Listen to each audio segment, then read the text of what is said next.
Hi everyone, hope you are all doing well. In this course, we are going to learn how to make a game using Unity tool, implement the add on it and earn from them.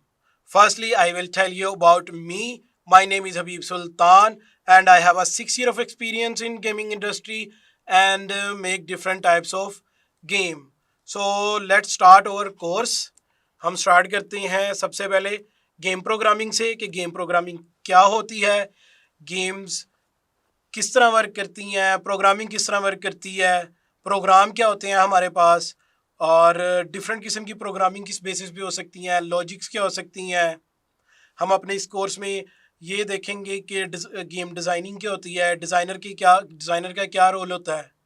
Unity को देखेंगे, unity के different components देखेंगे, add mob के add किस तरह implement कर सकते हैं, यूनिटी के ऐड किस तरह हम इम्प्लीमेंट कर सकते हैं इस पे और किन बेसिस पे इम्प्लीमेंट करते हैं, क्या रूल्स होते हैं जिनको हमने फॉलो करना होता है, कौन कौन से प्लगइन्स होते हैं जिनको यूज़ करते हैं।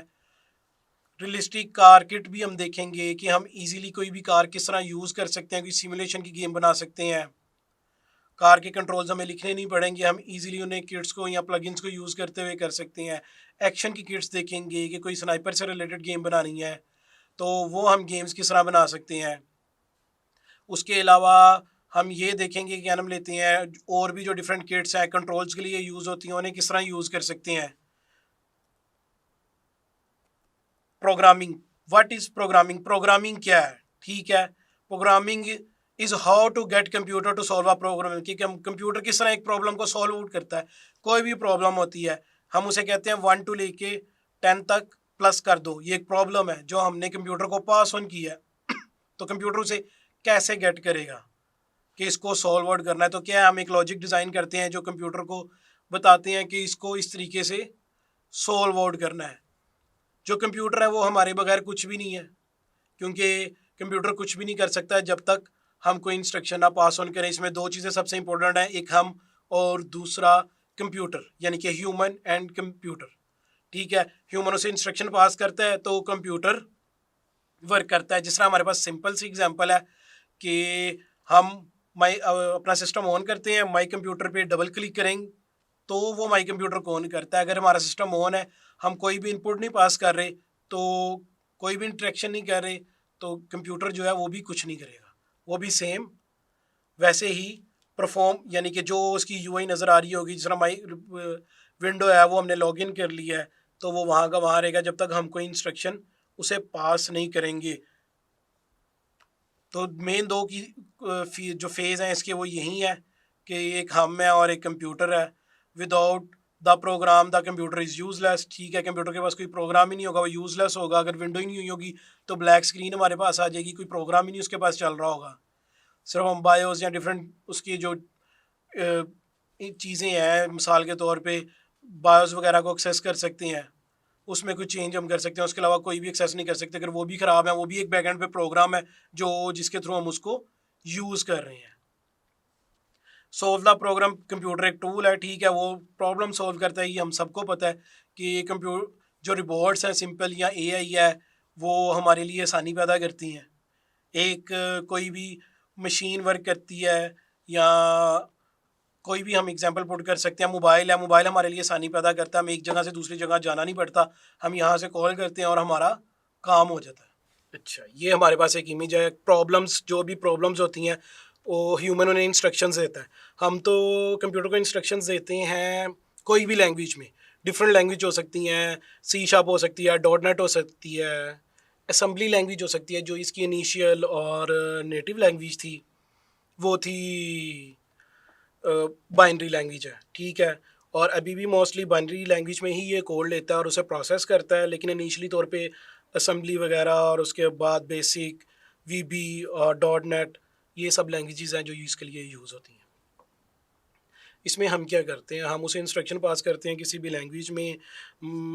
एग्जांपल ऐसे है कि हम उसे कहते हैं कि जब भी आप उसे नाम पूछें वहाँ इंस्ट्रक्शन पास करते हैं कि व्हाट इज़ माई नेम, ठीक है, और उसका हमने आंसर उसे प्रोवाइड करते हैं कि जिस तरह मेरा नाम है हबीब, तो वो हमारा नाम प्रिंट करेगा कि हमारा नाम है हबीब, ठीक है। और वो ये इंस्ट्रक्शन हम पास करते हैं सिंपल इंग्लिश में, एक अगर हम लैंग्वेज यूज़ कर रहे हैं, अगर हम कोडिंग के थ्रू इनपुट दे रहे हैं तो वो एक सिंटैक्स है उसका।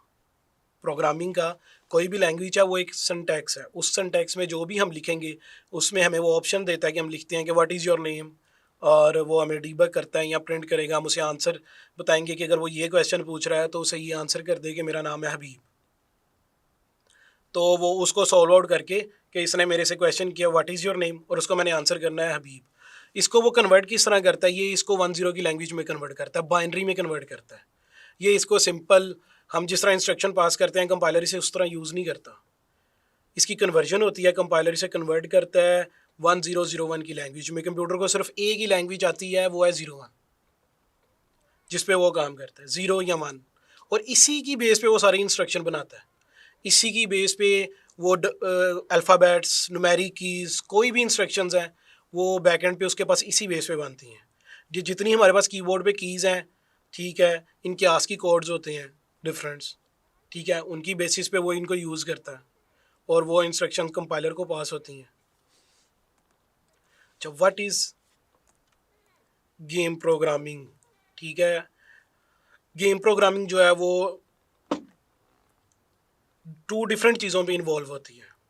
ठीक है, एक सबसे पहले हमारे पास आ जाती है डिज़ाइनिंग, ठीक है, और दूसरी चीज़ आ जाती है उसकी डेवलपमेंट। अब कैसे डिज़ाइनिंग और कैसे डेवलपमेंट? पहली चीज़ तो हमारे पास आ गई डिज़ाइनिंग के गेम होगी क्या, पहले हमने सोचना है कि हम क्या बनाना चाह रहे हैं, कैसी गेम होनी चाहिए, क्या उस गेम में क्या हो कि वो इजीली यूज़ हो सके। जिस तरह आपने सिंपल एक आइडिया मोस्टली लोग खेलते भी हैं, यूज़ भी करते हैं, देखी होगी पबजी, ठीक है, वो एक आइडिया है कि उस गेम में क्या होगा। वो एक्शन गेम है, उसमें फायरिंग होगी, लोग मरेंगे, उसके डिफरेंट चैनल्स हैं, डिफरेंट उसमें ऑप्शन है कि आप रीना ट्रेनिंग खेल सकते हैं, आप क्विक मैच खेल सकते हैं। सबसे पहले हमने उसका डिज़ाइन सोचना है कि गेम क्या होनी चाहिए। सिंपल, अगर मैं बिल्कुल सिंपल एग्जांपल लूँ तो एक बॉल है, वो हम चाहते हैं कि यार एक मेरे पास बॉल है, मैं ये उसकी डिज़ाइनिंग कर रहा हूँ कि वो एक रूम है और उसमें वो मूव करे, उसके साइडों पे डिफरेंट चेयर्स पड़ी हों, चेयर्स मूव कर रही हों, वो चेयर्स पे जंप कर रहा हो। ये एक मैंने डिज़ाइन कर लिया। लेकिन डिज़ाइनिंग में हमने ये भी देखना है कि उसका स्टार्ट पॉइंट क्या होना चाहिए, डिज़ाइनिंग के कुछ रूल्स हैं, उसका एंड पॉइंट क्या होना चाहिए, तो वो भी हम इसमें डिस्कस करते हैं आगे फर्दर, ठीक है। अच्छा, गेम प्रोग्रामिंग से रिलेटेड जो चीज़ें इंक्लूड हैं इसमें वो हैं इंटीग्रेटिंग द आर्ट वर्क। चीज़ कैसी होगी, क्या होगी, कैसी दिखेगी, ये भी इसी में आता है, ठीक है, कि उसके ग्राफिक्स कैसे हो सकते हैं। साउंड, सुनाई कैसे देता है, क्योंकि जो साउंड्स है ये बहुत ज़्यादा मैटर करता है, क्योंकि जो साउंड है वो आपके कानों को अट्रैक्ट करता है, और अगर परफेक्ट साउंड होगा, परफेक्ट पोजीशन पे परफेक्ट साउंड होगा तो वो गेम ज़्यादा मज़ेदार होगी और वो उसको बार बार खेलेंगे। जिस तरह फायर का साउंड है वो तब भी परफॉर्म होना चाहिए जब उसने फायर किया, और वो वैसा ही साउंड परफॉर्म हो जितना वो फायर गन के पास है या उससे दूर है। अगर तो वो दूर है गन से, ठीक है, और वो साउंड परफॉर्म हुआ है, उसे ऐसा लगे कि ये साउंड जो है बिल्कुल मेरे पास फायर हुआ है, तो वो साउंड उसे इरिटेट करेगा। हमने उसे इरिटेट नहीं करवाना, हमने उसे कराना है कि वो मैक्सिमम साउंड किस तरह उसके लिए इफेक्टिव हो, यूज़फुल हो, उसे अट्रैक्ट करे अपनी तरफ। Translating it all into a playable game. हमने इसे फिर ट्रांसलेट करना है। पहले हमने आइडिया सोच लिया कि एक रूम है, उसमें एक बॉल मूव कर रही होगी, डिफरेंट चेयर्स होंगी, उस पर एनिमेशन लगी होंगी, चेयर्स घूम रही होंगी, और वो जिस जिस तरह अपनी लाइन में मूव कर रहा है उसने चेयर्स के ऊपर जंप करना। अगर वो किसी चेयर को जंप मिस कर देता है तो गेम ओवर हो जाएगी। अब ये एक हमारा आइडिया हो गया। गेम स्टार्ट होगी, वो एक चेयर के ऊपर होगा, चेयर मूव कर रही होगी, और वो अगर मूव नहीं करता तो वो एंड हो जाएगी। एक छोटी सी गेम है और इसमें एक हमारा स्टार्टिंग पॉइंट भी हमें मिल गया और एक एंडिंग पॉइंट भी मिल गया। ये हमने उसका एक आइडिया सोच लिया, ठीक है, और इसको फिर हमने उसके साउंड्स डिसाइड किए हैं कि उसमें किस किस तरह का साउंड आ सकता है। फिर हमने उसे ये देखना है कि वो किस तरह हम इसे एक प्लेएबल गेम बना सकते हैं। कैसे ये प्लेएबल होगी? प्लेएबल ऐसे ही होगी कि यूज़र को हम इनपुट, अब प्लेएबल में क्या चीज़ें आएंगी जो हमने देखनी है कि यूज़र कैसे इनपुट करेगा। यूज़र के पास बटन होगा, यूज़र स्लाइड करेगा, यूज़र क्या नाम लेते हैं, कोई स्टिक होगी, या फिर हम यूज़र को जॉयस्टिक देंगे, जॉयस्टिक के थ्रू वो जंप कर सकता है या मूव कर सकता है। ये हमने इसमें डिसाइड करना है कि इस प्लेबल में कैसे जाएगी। चेयर्स हैं तो वो मूव कैसे करेंगी। ये एक हमारे पास रूम होगा, ठीक है, और वो हम रूम बनाएंगे, कोई क्यूब या हम कोई मॉडल बनाते हैं। सबसे पहली चीज़ ये होगी कि हमारा रूम फाइनल हो गया। जब हमारा रूम फाइनल हो गया उसके बाद हमने देखना कि हमारे हमारा यूज़र क्या है। हमारा यूज़र है बॉल, हमें एक चाहिए स्फेयर, हमें एक स्फेयर चाहिए होगा, वो भी हमें मिल गया। उसके बाद हमें चाहिए चेयर्स, चेयर्स के मॉडल चाहिए, चेयर्स के मॉडल भी मिल गए। उनके बाद हमें चाहिए उनकी उन पे हमने एनिमेशन चलानी है डिफरेंट किस्म की। वो एनिमेशन हम बनवाते हैं या एनिमेशन क्रिएट करते हैं, उनकी एनिमेशन भी परफॉर्म होगी। फिर आ गया काम कि हमने अब कंप्यूटर को ये इंस्ट्रक्शन पास करनी है कि इस बॉल को मूव करवाना है। चेयर्स को उस एनिमेशन के थ्रू वो रोटेट करें, ठीक है।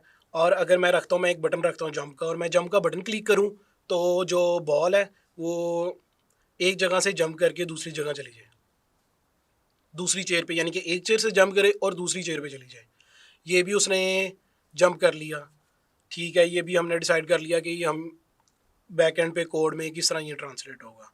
उसके बाद हमारा आ गया कि गेम ओवर।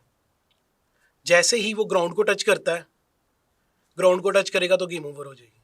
ये हम ट्रांसलेट कर रहे हैं, हमने जो एक आइडिया सोचा था, ठीक है, सिंपल सा, और उसको हम ट्रांसलेट कर रहे हैं। अब गेम विन भी हमने देखना, गेम विन किस बेसिस पे होगी। कोई इसमें कोई भी सिचुएशन हम रख सकते हैं, वो हमारा आइडिया क्या हम क्रिएट करते हैं। इसमें हम देखते हैं कि वो इस तरह हमारी गेम, हम गेम विन करेंगे। हम डिसाइड कर लेते हैं कि 8 चेयर्स हैं, अगर वो 8 पॉइंट्स गेट कर लेगा, उसका साथ साथ हम स्कोर चला लेते हैं, और पॉइंट गेट कर लेगा तो गेम विन कर जाएगा। और वही हम गेट करेंगे, इसको ट्रांसलेट करेंगे। अगर वो 8 चेयर क्रॉस करता है, ये हम डिटेक्ट करेंगे कोड के थ्रू कि 8 चेयर को अगर वो क्रॉस करता है तो इसका मतलब वो गेम विन कर गया है। उसको हम कोई रिवॉर्ड दे सकते हैं, चीज़ें डिफरेंट प्रोवाइड कर सकते हैं। अच्छा, ड्यूरिंग द गेम प्रोग्रामिंग, ठीक है, हमें मैथमेटिक्स, डिफरेंट इक्वेशंस, डिफरेंट चीज़ें, मूवमेंट्स को सॉल्व करने के लिए मैथमेटिक्स के स्किल चाहिए होते हैं, मैथ, ठीक है। ये हमारा इनिशियल लेवल है, लेकिन हम इसमें इस तरह का कोई ऐसी चीज़ नहीं डिस्कस करेंगे कि बहुत ज़्यादा मैथ के कोई पॉइंट्स नहीं यूज़ होते। और जब आप इनिशियल लेवल पे होते हो तो सिंपल सिंपल सी चीज़ें होती हैं, कोई कॉस, साइन। अगर आप अपर लेवल पे जाते हो तो फिर इन चीज़ों को यूज़ करना पड़ता है। मींस अगर आप मैथमेटिक्स समझोगे कैसे यूज़ करना है, कि अगर हमने एक बॉल पैराबोला बना के हम चाहते हैं कि वो एक पॉइंट से दूसरे पॉइंट पे जाए, हम उस पर कोई भी ना कोई फोर्स लगाते हैं, लेकिन हमें कोई मैथ की इक्वेशन चाहिए होंगी कि वो उसको किस बेस पे मूव करवाना है। एक पॉइंट से चेयर, हम सिंपल अपनी वही एग्जांपल अगेन कैलकुलेट करते हैं कि हम चाहते हैं कि वो एक चेयर से जब दूसरी चेयर पे, रोटेटिंग चेयर पे मूव करे ना, ठीक है, तो वो एक पैराबोला की शेप में जाए, वो सिंपल स्ट्रेट स्ट्रेट लाइन की शेप में ना जाए। तो इसके लिए हम मैथमेटिक्स इक्वेशन यूज़ करेंगे, ठीक है। उनको यूज़ करते हुए हम उसे मूव करवाएंगे। उसके बाद लॉजिक्स। लॉजिक्स अब क्या है? लॉजिक्स ये हैं कि हमने ये क्रिएट करना है कि वो एक चेयर से दूसरी चेयर पे जाएगा कैसे। मैथ का कॉन्सेप्ट हो गया, वो उसने पैराबोला में लेके जाना है। लॉजिक्स में वन पॉइंट से सेकंड पॉइंट पे क्या जाएगा, कैसे जाएगा। फिर हम जो टूल यूज़ कर रहे होते हैं वो देखते हैं, या उसमें देखते हैं कि हम क्या क्या हमारे पास कंपोनेंट्स हैं या चीज़ें हैं जिनको हम यूज़ करते हुए इसे वन पॉइंट से सेकंड पॉइंट तक लेके जा सकते हैं। और वो हम लॉजिक क्रिएट करते हैं कि कोलाइडर होगा, एक वो कोलाइडर पे हिट करेगा तो डिटेक्ट कर लेगा कि वो चेयर पे आ गया, ठीक है। उस कोलाइडर का टैग या नेम चेयर होगा। ये हम लॉजिक क्रिएट कर रहे हैं, और वहाँ से उसे दोबारा फोर्स लगेगी। फोर्स किस बेस पे लगेगी, हमारी मैथमेटिकल इक्वेशंस की बेस पे लगेगी, कुछ कंपोनेंट्स को यूज़ करते हुए, और वो नेक्स्ट चेयर पे ट्रांसफ़र कर देगा। अगर वो तो वो चेयर एग्जैक्ट लोकेशन में होगी, और एग्जैक्ट लोकेशन का कैसे हमें पता लगेगा। अब चेयर है, चेयर की बैक है, फ्रंट है, उसका इनर पार्ट है, ठीक है।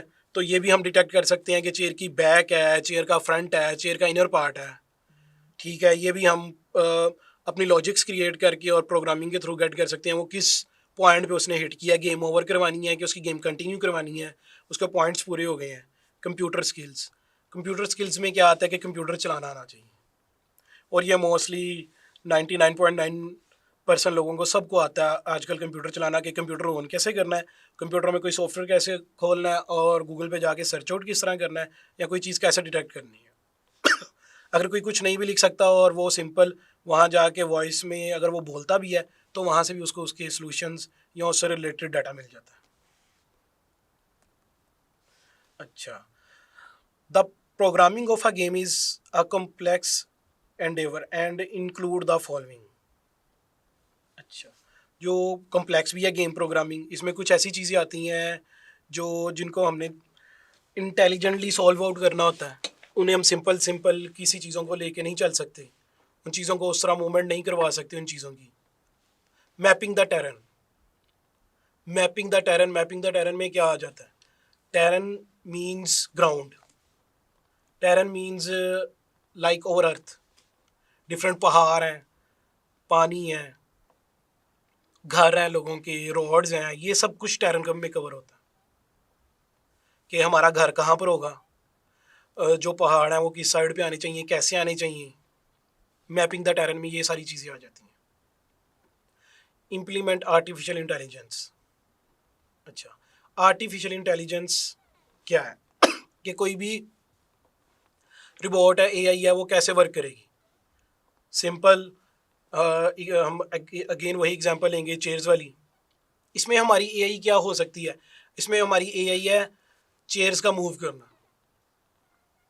सिंपल एग्जांपल है उसमें हमारी ये, हम डिसाइड करेंगे, हम कंप्यूटर को इंस्ट्रक्शन पास करेंगे कि अगर उसने लेट्स सपोज हमारे पास 8 चेयर्स हैं, अगर उसने 3 चेयर्स क्रॉस कर ली हैं तो बाकी जो 5 चेयर्स हैं वहाँ पर उनकी स्पीड तेज़ कर दें, इंक्रीज देयर स्पीड्स।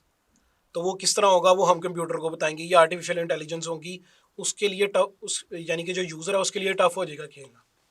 जो हमारी एक्चुअल चेयर्स मूव कर रही होंगी उनकी स्पीड्स हम कंट्रोल कर रहे हैं, ये हमारी आर्टिफिशियल सिंपल एग्जांपल है कि हमारी आर्टिफिशियल इंटेलिजेंस में आ जाता है। जो बॉल मूव कर रहा है, बॉल को हम इंस्ट्रक्शन पास कर रहे हैं, वो तो यूज़र कर रहा है पास, ठीक है। लेकिन जो चेयर्स मूव कर रही हैं और वो किस स्पीड से मूव कर रही हैं, वो हमारी आर्टिफिशियल इंटेलिजेंस में आ जाता है। हम ये भी उसको इंस्ट्रक्शन पास कर सकते हैं कि यूज़र विन ना कर सके। जो लास्ट चेयर है, यूज़र ने जब 7 चेयर्स पास कर ली हैं और जब लास्ट चेयर पे आया है वो डिटेक्ट कर ले और लास्ट चेयर को की स्पीड को फास्ट कर दे, या जैसे ही यूज़र जंप करे वो अपनी पोजीशन रोटेट कर ले और इस एंगल में और इस स्पीड से करे कि यूज़र एग्जैक्ट लोकेशन पे, यानी कि चेयर की एग्जैक्ट लोकेशन पे ड्रॉप बॉल ना ड्रॉप हो सके। तो ये आर्टिफिशियल इंटेलिजेंस है कि हमने इंस्ट्रक्शन उसको कंप्यूटर को पास की होंगी और वो इस तरह वर्क कर रहा होगा। वैसे आम लाइफ में आपने आर्टिफिशियल इंटेलिजेंस देखी है तो सिंपल गूगल पे आप अपनी वॉइस के थ्रू कुछ भी बोलते हैं और उससे रिलेटेड जो भी लफ्ज़ होते हैं या कुछ भी आप सर्च करते हैं, वीडियो होती है, वो आपको दिखा देता है। यहाँ तक कि कोई सॉन्ग भी हो वो भी आपके सामने आ जाता है।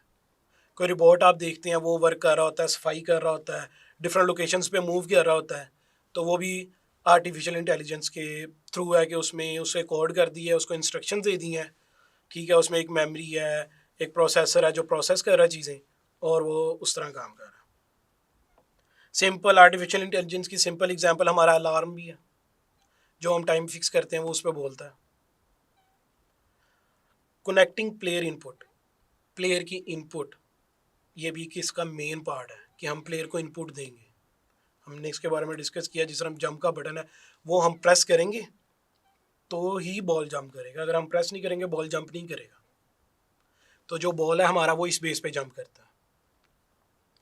हम उसे कोई भी इंस्ट्रक्शन पास कर सकते हैं, हम उसे बटन नहीं दे सकते, हम उसे जॉयस्टिक और मोर ओवर उसको डिफरेंट ऑप्शंस दे सकते हैं जिसके ज़रिए वो मूव कर सकता है। फॉर एग्जांपल वो एक कार है, मूविंग कार है, वो कार चला रहा है, ठीक है, और वो कार के थ्रू रोटेट कर सकता है, यानी कि कार के थ्रू उसे स्टीयरिंग दे देते हैं, वो स्टीयरिंग के थ्रू अपनी इनपुट पास कर सकता है।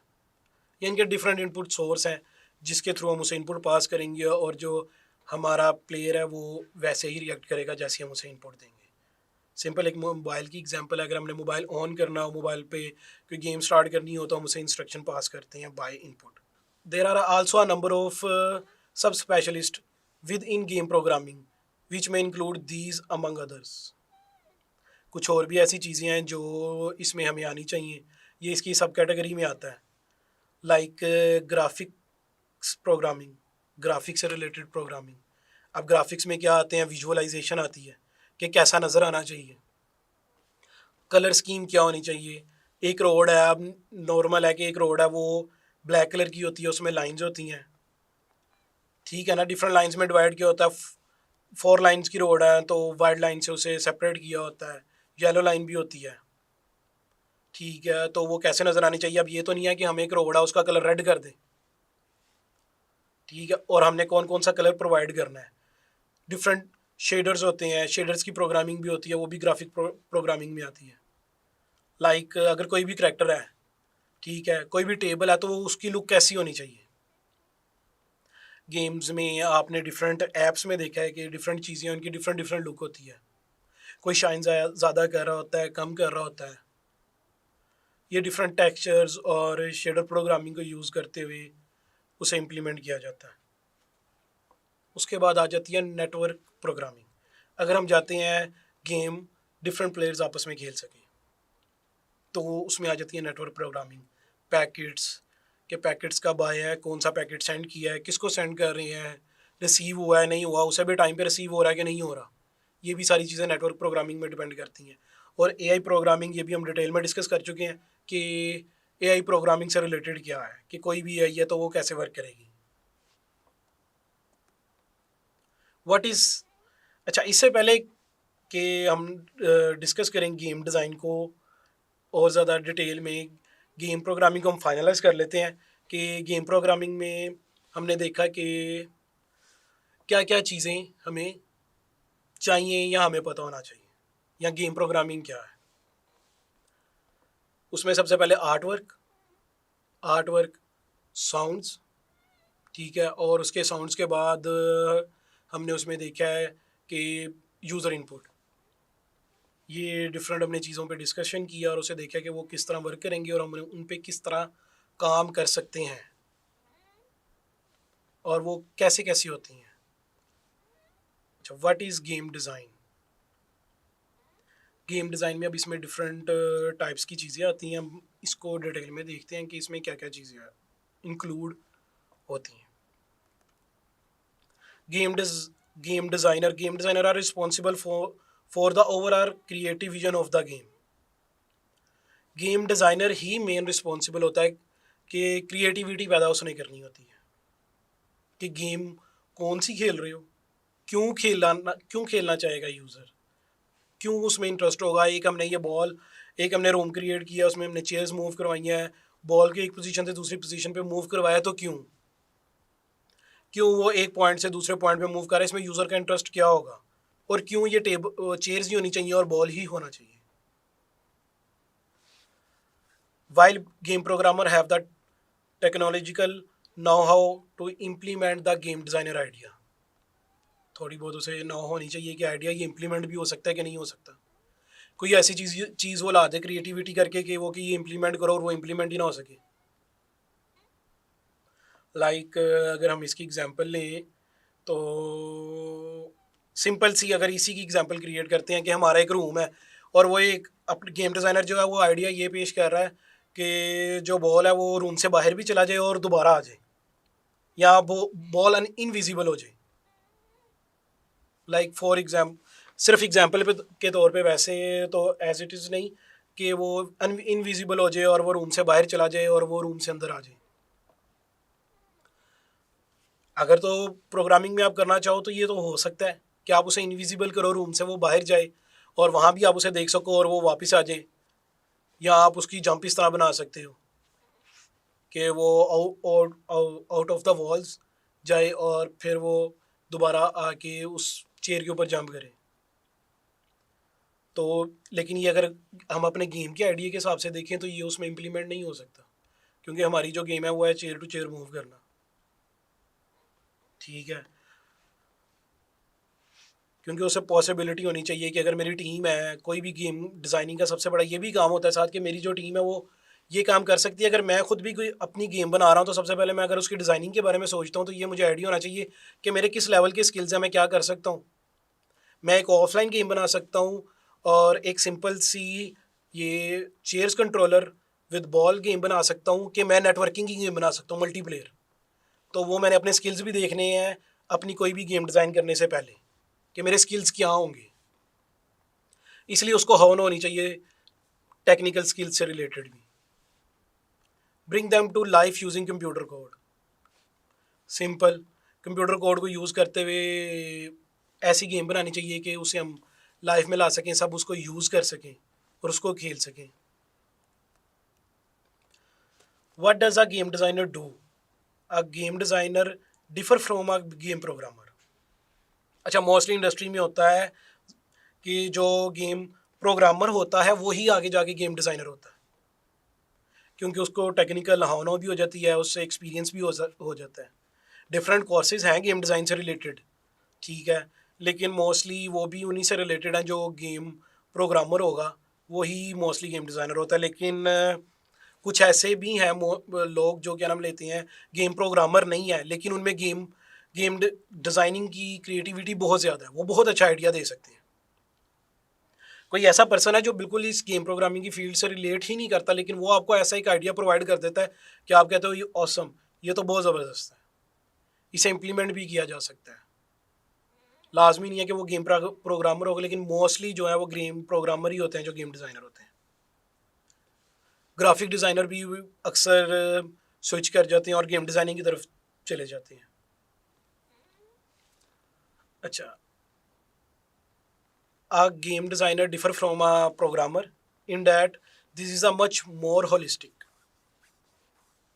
ये उससे गेम जो प्रोग्रामर से ज़्यादा टफ काम है एक आइडिया क्रिएट करना, क्योंकि अब हम जिस सिचुएशन में हैं, यानी कि हम जिस दौर में हैं और जितनी तेज़ी से सब मूव कर रहे हैं, उसमें आइडिया ही क्रिएट करना काम है कि लोगों को, सिंपल अगर इसे इंक्लूड करें कि लोगों को क्या चाहिए, लोग क्या खेलना चाहते हैं, लोग क्या खेलना चाहते हैं वो ही गेट करना, और इसको इंटरेस्टिंग लोगों के लिए कैसे बनाया जा सकता है, क्योंकि इम्प्लीमेंटेशन अब बहुत ईजी है।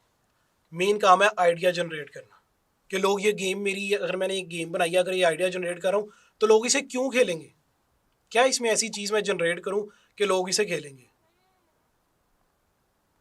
अगर सिंपल एक एग्जांपल लें तो सबको पता होगा, मोस्टली लोगों को पता होगा, स्क्विड गेम एक सीज़न आया है, ठीक है, एपिसोड थे, और पबजी ने क्या किया, पबजी ने पकड़ के उसे अपने फीचर में डाल दिया, ठीक है, एक नई आपको ऑप्शन दे दी, एक नया मोड दे दिया कि आप वो उसका जो फर्स्ट लेवल था वो खेल सकते थे, और वो लोगों ने बहुत ज़्यादा खेला।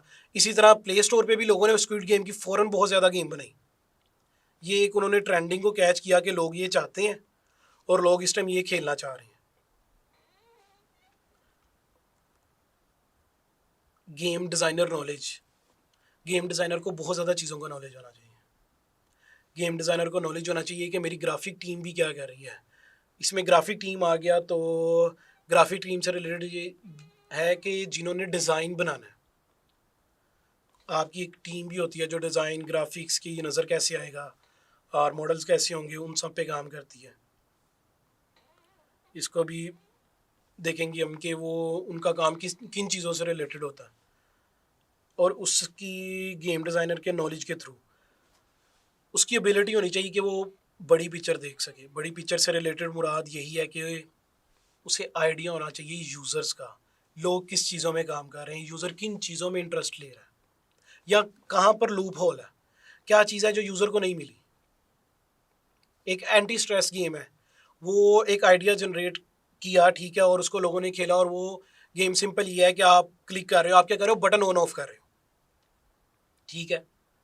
वो एक उसने डिज़ाइनिंग के थ्रू अपना एक आइडिया जनरेट किया, सिंपल शॉर्ट में, कि एक बटन है, आप उसे ऑन ऑफ कर रहे हो, उसमें एक साउंड है, वो साउंड आपको बहुत अच्छा लगता है क्योंकि वो एग्जैक्ट साउंड वही है, और वो एग्जैक्ट टाइम पे क्लिक हो, यानी कि क्लिक होता है और आप उसे सुनते हो, और सिंपल आप बटन ऑन करते हो, बटन ऑफ करते हो। इसलिए उसे गेम डिज़ाइनर पे डिपेंड कर रहा होता है कि वो क्या, कितनी ज़्यादा उसकी यानी कि डिफरेंट चीज़ों को वो देखता है, सर्च आउट करता है, कितने लोगों से वो आइडिया जनरेट करता है, कितने बच्चों से वो मिलता है। इसमें ये भी बहुत क्रिएटिविटी है, बच्चे बहुत ज़्यादा गेम खेलते हैं, कितने बच्चों से भी उसने मिलकर डिस्कशन की है, बच्चे क्या चाह रहे हैं, बच्चों को क्या लगता है कि ये चीज़ नहीं बनी हुई, या उनकी सोच क्या है, उससे रिलेटेड वो आइडिया जनरेट करें। क्योंकि अगर एक गेम डिज़ाइनर है वो कोई भी आइडिया जनरेट करता है, एक मिसाल है वो आइडिया एक गेम डिज़ाइनर ने बहुत सोचा और उसने आइडिया जनरेट कर लिया कि एक कमरा होगा, वहाँ पर बॉल मूव करेगी और चेयर्स होंगी, चेयर्स रोटेट करेंगी और बॉल मेरा पैराबोला में एक वन चेयर से सेकंड चेयर पे जाएगा। लेकिन वो लोग चाहते ही नहीं है, वो लोग खेलना ही नहीं चाहते। ठीक है, इसीलिए उसने सिर्फ डिज़ाइनिंग से रिलेटेड नहीं सोचना कि आइडिया क्या होना चाहिए, उसने ये भी सोचना है कि जो लोग हैं उन्हें क्या चाहिए, लोगों की डिमांड क्या है, क्या मैं जो सोच रहा हूँ, जो बना रहा हूँ, वो ये लोग क्या नाम लेते हैं, ये चाहते भी हैं कि नहीं चाहते। अगर लोग नहीं चाहते तो उसको वो बनाने का फ़ायदा ही नहीं है, क्योंकि वो कोई भी नहीं खेलेगा। उसका आइडिया बहुत अच्छा है, उसने उसका टाइम भी लगाया, उसकी टीम भी वैसी थी, लेकिन लोगों ने उसे नहीं खेला क्योंकि लोगों की डिमांड नहीं थी, स्पेस नहीं थी उस चीज़ की मार्केट में कि वो चीज़ आ से आए।